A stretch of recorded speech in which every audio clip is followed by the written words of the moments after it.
Hi guys, it's just your friendly neighborhood black girl, and I'm here with a review of the comic book by Marvel called World of Wakanda, and it's written by Roxane Gay. So let's just get started. So I actually don't have the book with me because it was from the library and I had to return it, but I did read it.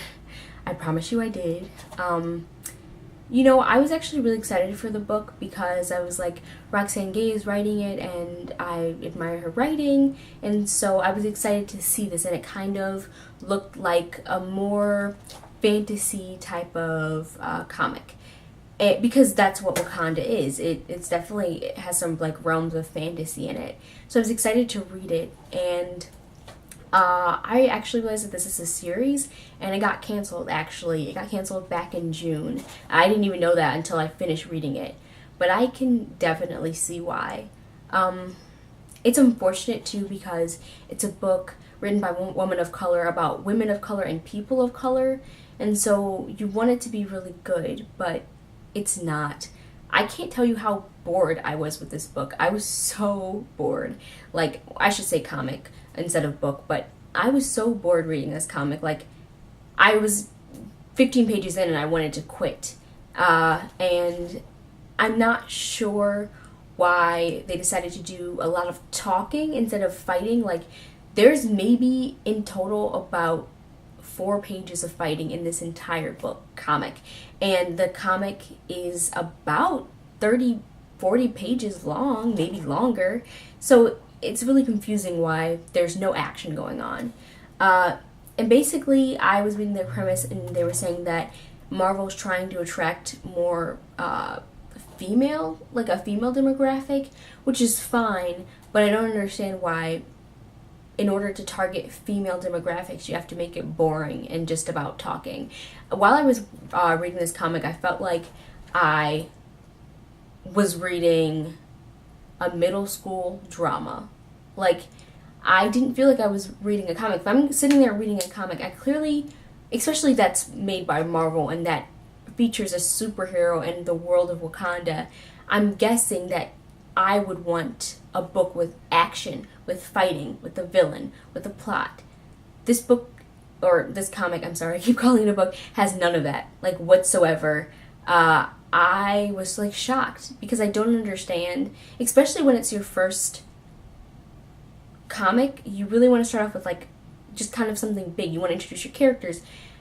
And that kind of leads me on to, I think, the main issue with this book. This book is basically a romance comic. I'm going to just keep calling it a book. I'm never going to stop calling it a comic. I don't know why. It's too early. But it's basically a romance, right? Like, it's about, I'm not going to spoil it, but it's about these two characters and just how they deal with, like, a relationship. And I guess that's all fine and dandy, but when I'm reading a Marvel book about Wakanda, I don't really care about that. I mean, it's fine if it's a subplot, I'm fine with subplot about that, but when the whole book is focused on that, it's an issue.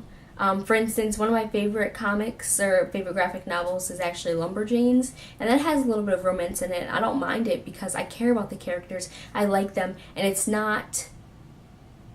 it doesn't feel forced, right? The relationship in this one, though, in World of Wakanda, feels very forced. I don't understand why I need to care about the characters. It's very rushed. And the story itself is just, like, really rushed. Like, every time I would turn the page, it would be, like, 10 years later, or 1 year later, or now we're at this place. It was just jumping from location to location, and it was confusing. Like, we never got to stay in one place at once. Never got to see the cool technology. It never explained anything, and it's not like this is I'm missing a series or an issue. I'm not. This was the first one. And that's why I said I can see why it got canceled. I mean, I don't want to trash talk this comic, but it's not good. I'd recommend so many more than this. It was definitely a failed attempt. That's okay. I don't know why Marvel felt like they needed to dumb down the action for the female demographic. Hopefully they learned from their mistake. and we can move on from that, because it wasn't good. Okay, so overall, this comic, World of Wakanda, was basically like reading a bad fan fiction. If you liked it, that's fine, but you have to admit that it doesn't really feel like a Marvel comic. But I guess overall I'm going to give it a 1 out of 5. That's how much I didn't like. I mean, I didn't hate it, I just didn't like it. It wasn't interesting at all. And I guess for the illustrations, I'll give it a 3 out of 5. Not really my type of thing. It's a little bit harsh. The lines were a little bit harsh. Characters' faces were always different and changing. I never knew who each person was, so I can't really commend it on that. So I guess overall it's the 2 out of 5 for the whole comic itself. Yeah, unfortunately this wasn't a good read. Hopefully you watch this review and you can avoid this book and read some other things. And I really, really, really hope that Roxane Gay finds a comic book that is grounded and she recognizes her writing a little bit more for comics. Because yeah, this wasn't a shining moment. But thank you for watching. Hopefully you guys enjoyed. And I will see you in the next video. Bye.